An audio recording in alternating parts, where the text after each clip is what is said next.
Amigos, ¿qué tal? ¿Cómo están? Me da mucho gusto saludarlos. Bienvenidos, como cada semana, a Triángulo de Letras, el programa en el que 3 autores conversarán acerca de sus novedades bibliográficas y además de ello platicarán, bueno, pues entre amigos de manera muy bien humorada en lo que respecta, sí a un género en específico, pero también a la literatura en general. El día de hoy un programa dedicado al cuento, uno de los géneros más importantes del entorno literario mundial. Y bueno, para presentarles primero que nada a nuestros invitados, me da mucho gusto saludar, aquí está frente a mí, a Julieta García, que nos acompaña el día de hoy. Hola, Julieta. ¿Cómo estás, Lalo? Mucho gusto recibirte aquí Muchas en gracias, Triángulo de gracias por Letras. invitarme, muchas gracias. También me da mucho gusto recibir aquí en Triángulo de Letras, en el interior de la bellísima librería Rosario Castellanos, a Alberto Chimal. Alberto, ¿cómo estás? Lalo, bien, muy bien. Gracias por invitarme. Al contrario, muchas gracias por acompañarnos. Y finalmente, y no por ello, en último lugar, presento con mucho gusto a José Vicente Anaya, quien también está con nosotros. José, ¿cómo estás? Muy bien y muy contento de estar en tu programa y colaborar y participar con Julieta y con Alberto, que son queridos amigos también, y por supuesto contigo. Muchísimas gracias, José. ¿Qué les parece, amigos, si vamos a continuación a ver semblanzas acerca de los autores que el día de hoy nos acompañan? Y ahorita regresamos y comenzamos con la conversación.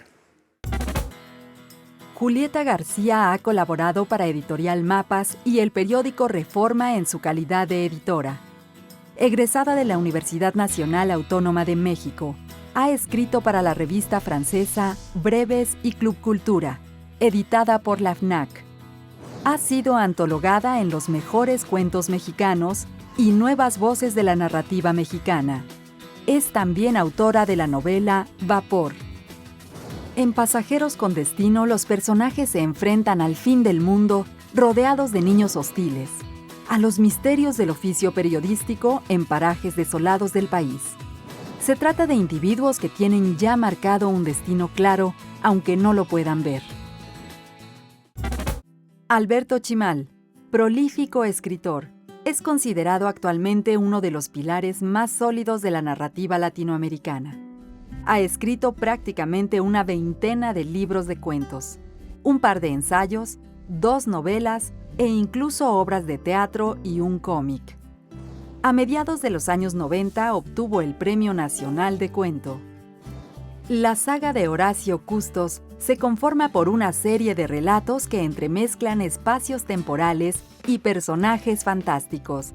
Su protagonista es un explorador que viaja a través del tiempo y aparece en ciudades, hoteles extraordinarios bajo el mar, la Antártida y otros escenarios de ensueño.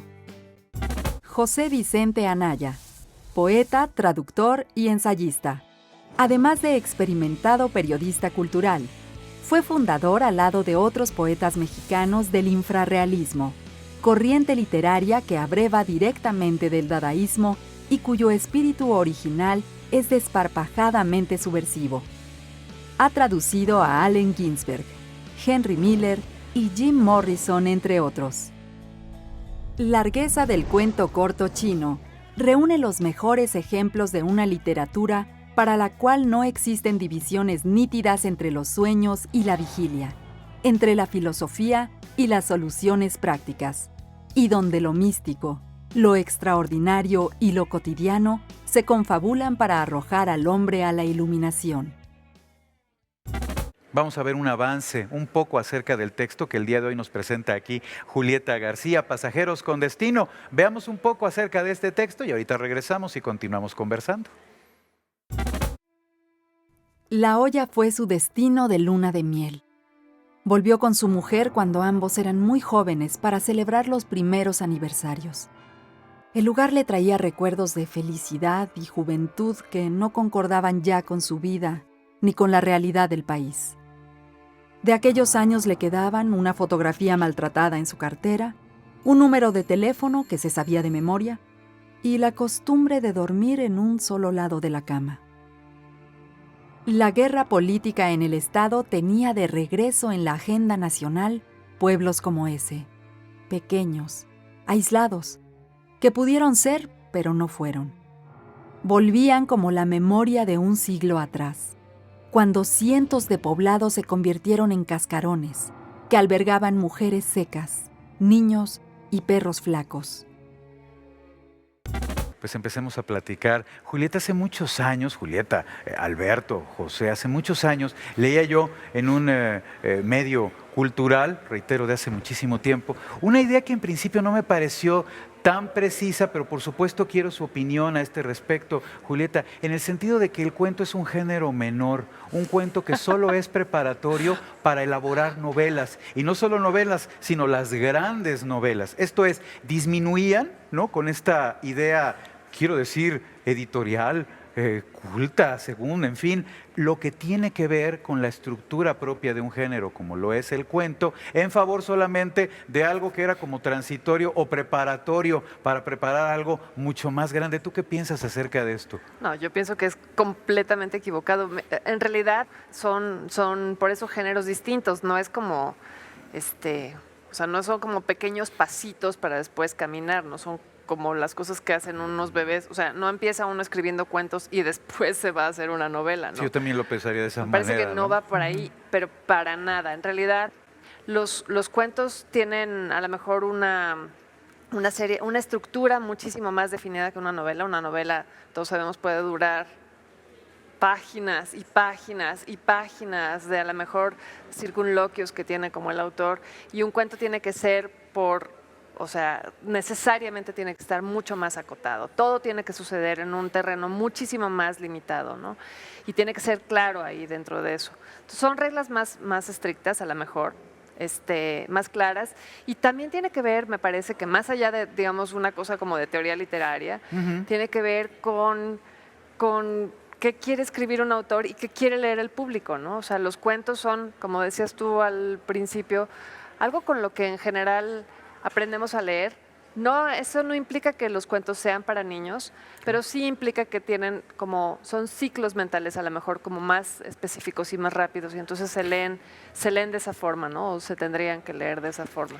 Y también pienso que hasta cierto punto satisfacen mucho una primer vocación creativa, en la medida en que, y no sé tú qué pensarás, Alberto, uno trae, me supongo, algún tipo de historia que quiere platicar y difundir. Pero básicamente eso, platicar, traes una historia que quieres reflejar en algún lugar. Y a lo mejor en muchos casos el cuento satisface esa necesidad de manera mucho más funcional de lo que lo haría posiblemente una novela. ¿O tú cómo lo piensas, Alberto? Pues yo creo que es muy curioso porque hay gente, aunque muchas veces se dice que los narradores empiezan escribiendo cuentos y luego pasan a las novelas, como decía esta persona a la que tú citaste, lo cierto es que también hay gente que no pasa por el cuento jamás, que empieza escribiendo novelas bien o mal, haciendo su esfuerzo continuado de maratón durante un buen rato y saca su novela y no tiene que pasar necesariamente con el cuento. Incluso hay carreras literarias famosas que han funcionado así, pues estrictamente en el lado de la novela.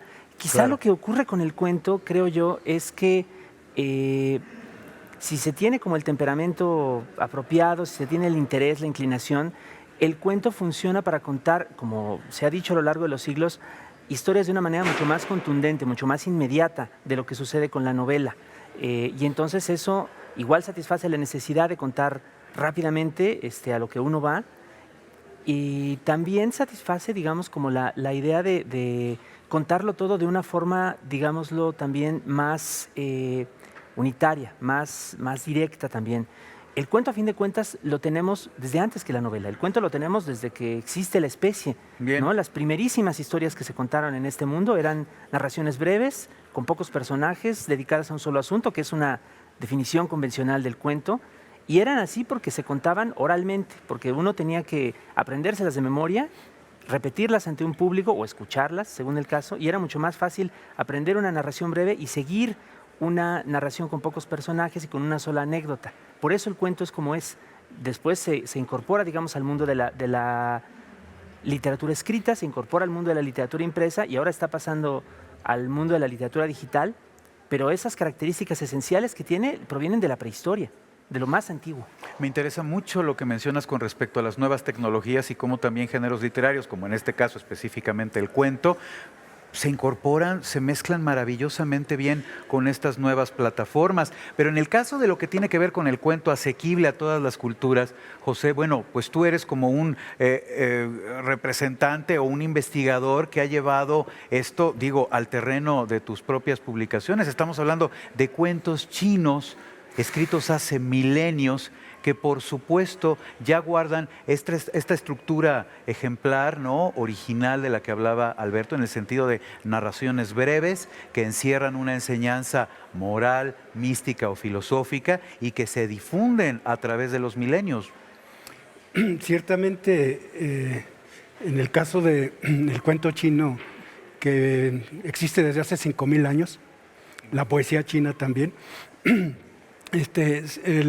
todo lo que digamos es moderno ya se insinúa de muchas maneras a lo largo de lo que escribieron los grandes escritores chinos. Quisiera regresar un poco a la cita que hiciste de esta persona. En el sentido de que el cuento es un género menor. Y que antecede a la novela. Estoy completamente en desacuerdo, creo que es una opinión completamente equivocada. Yo creo que el cuento es un género literario que tiene muchos valores por sí mismo, diferente, por supuesto, a los otros géneros literarios, ¿verdad? Por sus estructuras y sus maneras de contar.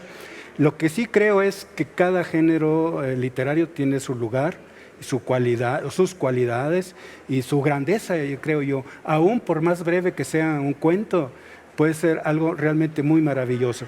A mí me gusta mucho aquella explicación que hizo Julio Cortázar refiriéndose a cómo se gana en el box, que dice, la novela gana por puntos y el cuento por nocaut, ¿no? Me parece la explicación más acertada de la diferencia entre novela y cuento. Claro, la novela tiene que ir ganando puntos round por round hasta el último round y poder ganar así. Claro. Pero el cuento debe ganar por nocaut, ¿no? En el cuento radica una contundencia particular, ¿no?, que no es característica quizás de otros géneros. Así y en ello radica parte de su gracia, ¿no?, y de su gancho para uno como lector. Amigos, sigamos platicando de cuento. Esto se va a poner todavía mejor. Vamos a una breve pausa y ahorita regresamos.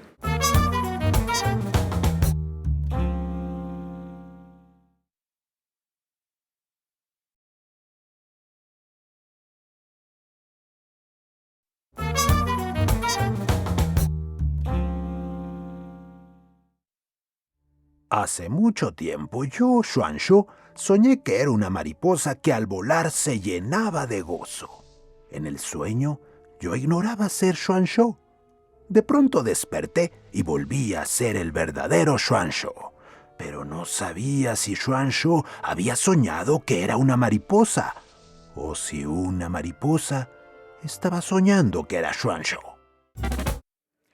Ya vimos el texto de José Vicente Anaya con respecto a los cuentos chinos y hace un momento mencionábamos la contundencia como una de las características mayores del cuento, lo que tiene que ver, sí, por supuesto, con su antigüedad, pero también con el gancho que siempre ha tenido como un género que naturalmente atrapa a los lectores.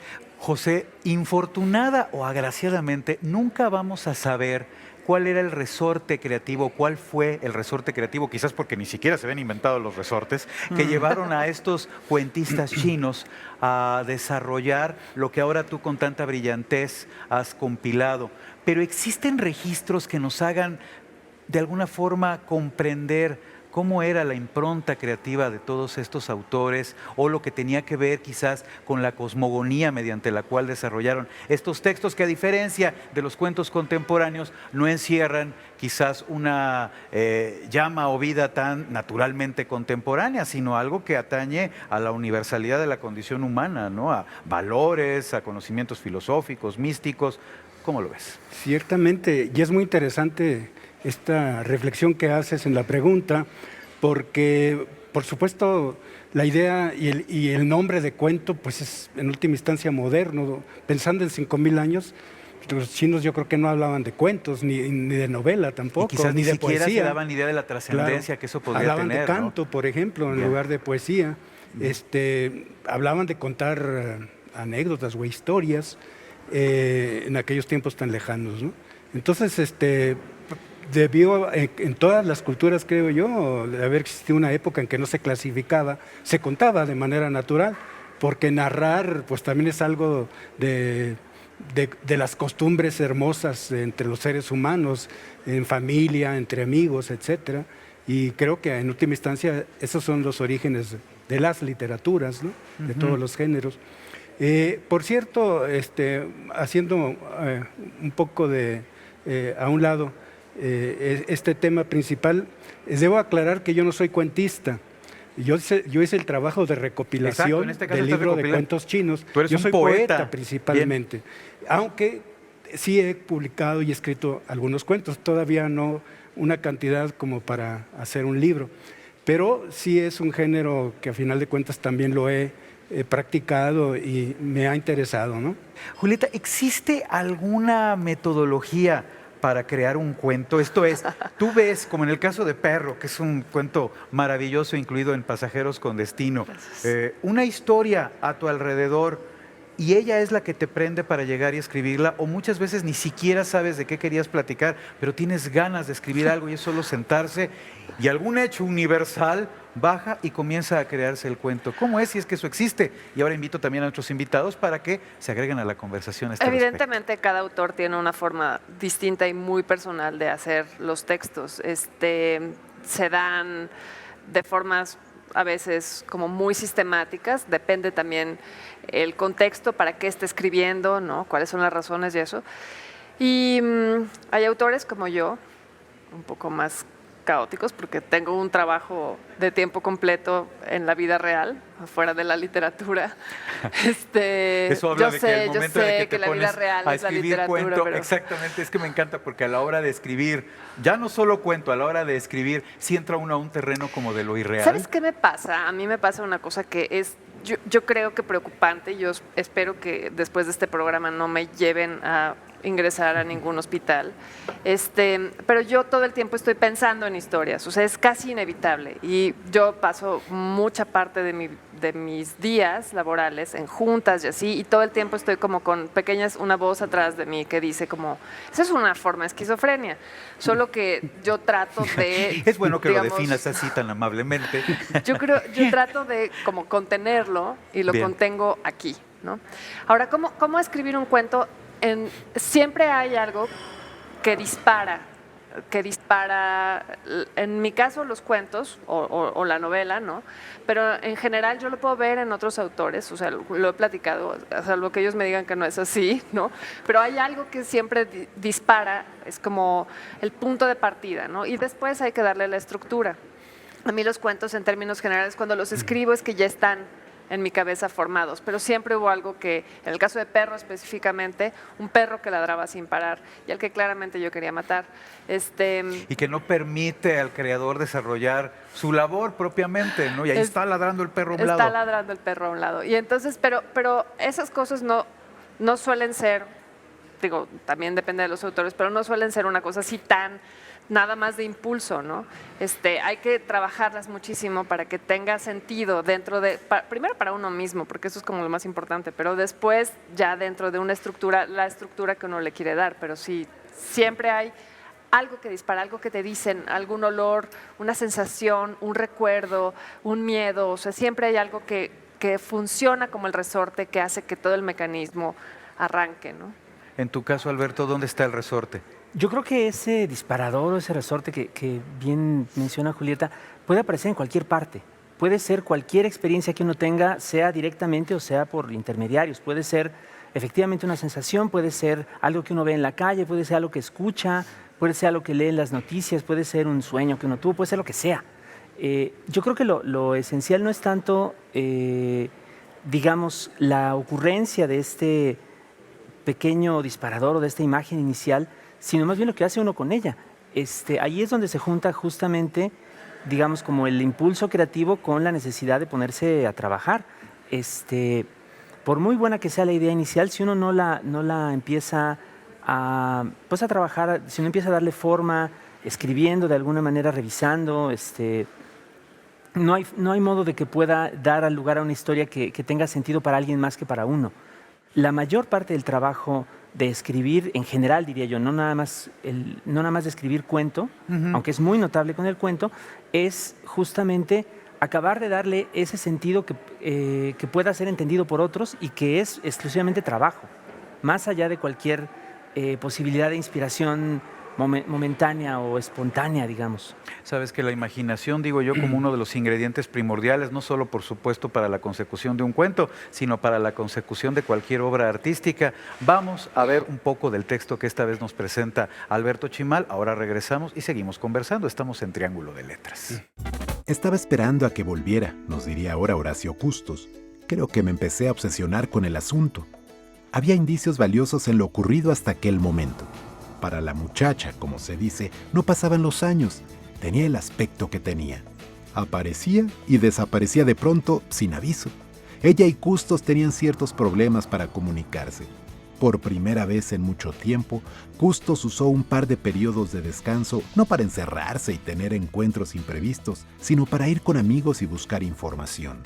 Perdida la oportunidad de hablar con la Mosca de Oro, tardó un mes entero en reunir a los exiliados de las 7 ciudades para pedirles una de sus famosas consultas colectivas. Fue con el sabio Lande de Ernal, el que solo habla en palíndromos con 4 interpretaciones posibles. Fue con los cavernarios de la luna, con la máquina finita, con los guardianes de la cosa retrospectiva, y nadie pudo ayudarlo. Nadie pudo explicarle quién era la muchacha, de dónde venía, ni cómo convocarla otra vez. Fíjense, hace un momento hablábamos acerca de la vida interior presente en cada cuento, de alguna forma la vida interior que también traiga su propio autor, y en ese sentido yo quería comentar, Alberto, que anoche estaba leyendo aquel cuento maravilloso en el que los edificios regresan y vomitan los aviones que tienen dentro, y los aviones a su vez vomitan a la gente que traían. ¿Cómo se elabora una idea tan inquietante? Si es que hay manera de definirla. Ay, te soy sincero, no sé. Lo que a mí me pasó con ese cuento en particular, ese de las ciudades se levantan, es que vino como de una palabra que se me apareció de pronto. Es una palabra inventada, anástrofe, que se menciona en el texto. Las anástrofes, por que supuesto. sería lo contrario de la catástrofe, ¿no? Y que contrarias a las catástrofes conllevan otro tipo de responsabilidades y también de consecuencias. Exacto. De hecho, por ahí viene parte de lo inquietante, Alberto. Sí, bueno. Este mago que de pronto produce la anástrofe y hace que los edificios que se habían caído salgan y que los aviones que habían tirado a los edificios salgan también y que todos estén vivos otra vez, ¿no?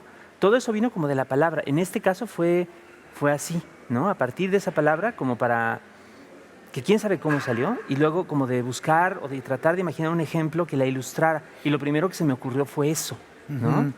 Un poco pensando también como a veces se hace en estas historias como de la utopía, como del final feliz, como de lo que podría llegar a salir bien cuando todo sale mal, y que sin embargo tienen también a veces de pronto como su otro lado, ¿no? Como su revés, como su asegún, como su lado oscuro. Hay quien dice que una característica esencial de la literatura, o por lo menos de la narrativa, yo no estoy tan seguro, pero hay quien dice que la narrativa no puede contar la felicidad, ¿no? Que siempre tiene que encontrarle algún revés, alguna imperfección. Y entonces, bueno, este cuento se trata un poco de eso, ¿no? La imperfección de lo que podría haber sido un final feliz, ¿no? Claro. Algo por el estilo. Pero, ¿sabes? Me llama mucho la atención porque efectivamente no se puede narrar, no podrá narrarse, pero al final lo que sí siempre tendrán presente es como esta filosofía lindante me gusta mucho cómo lo menciona Carmen Boullosa. Toda obra de arte, para hacerlo, debe en algún momento, independientemente de los elementos contemporáneos que se puedan o no reflejar en él, rozar el misterio. Cuando rozas de alguna forma, justo, y miren, hasta hacemos un silencio, el misterio, obtienes algo. Lo estábamos viendo ya platicando, José Vicente, en la consecución de los cuentos chinos, ¿no? Y también, por supuesto, en lo que tú escribes, Julieta, o en lo que tú estás creando, Alberto. Pero siempre está como esa vena, ¿no, José Vicente? El espíritu humano, independientemente de la época en la que haya creado su escrito, ¿no? Yo creo que sí, aunque específicamente, como decías, la cosmogonía de la cultura en la que se hace la obra suele ser determinante también, ¿no? A lo largo, por ejemplo, de lo que yo recopilé en el libro Largueza del cuento corto chino, una cosa que yo considero muy notable es que no son, como en el caso de las antiguas narrativas griegas o romanas, en que terminan dando un consejo. En el caso de los cuentos chinos no dan consejo, no dicen pórtate bien, lo que haces es mal, sino que en la anécdota misma está implícito que tú decidas qué es el bien y el mal, por ejemplo. Entonces no tira línea de cómo se debe de portar la gente, sino que acude a la conciencia del lector de decidir qué es bueno y qué es malo, ¿no? Entonces, eso es muy interesante porque no es el estilo judeocristiano de una enseñanza, ¿no? Claro, que entraña otra lectura, ¿no? Está ligado precisamente a la cosmogonía china del budismo y el taoísmo, ¿no? Es que estamos como sujetos a un tiempo y un espacio necesariamente, o sea, no hay forma de que no. Por eso, parafraseando a José José, uno escribe lo que uno puede, no lo que uno quiere. O sea, es el escritor que uno puede ser, ¿no? Claro, O sea, es así, uno no es el ¿no? escritor que quiere, sino el que Puede puede ser. Eso exacto. dicen, sí. Entonces, pues ni modo, o sea, y no lo digo con pena, no va por ahí, solo es que sí, estamos sujetos, pues, de verdad, por supuesto, a quienes somos, a quienes hemos sido predeterminados ya, pues, desde genéticamente hasta todo, pero el ambiente, el momento en el que estamos viviendo, estas historias tienen lo bueno y lo malo, de una forma como misteriosa, ¿no? O de una forma que a lo mejor no es tan clara, y que a lo mejor en 100 años o en 200 se leerán, o sea, lo bueno que ahora lo que creemos que es bueno o lo que creemos que es malo en estos que no tienen en efecto pues una enseñanza, ¿no?